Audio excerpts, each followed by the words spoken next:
Βεβαιωμένα χρέη. Βεβαιωμένες οφειλές προς την εφορία και κανένας δεν τις εισπράττει για κάποιο λόγο. Τόσα χρόνια δηλαδή, πάντε πάρτε τα. Και είπαμε χθες και ευαισθητοποιήθηκαν κάποιοι άνθρωποι, λάβαμε αυτό το τρέιλερ σήμερα προκειμένου να βοηθηθεί. Ανώνυμα, ήρθε ανώνυμα.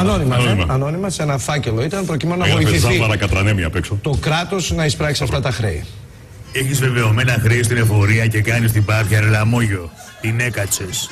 Η Πανελλήνια Ένωση Υποκόσμου, η Ειλικρίνεια, σε μια κίνηση καλής θέλησης προς το ελληνικό κράτος, βρίσκει το φοροφυγά και τον κάνει να πληρώσει χρησιμοποιώντας τις πιο σύγχρονες εισπρακτικές μεθόδους.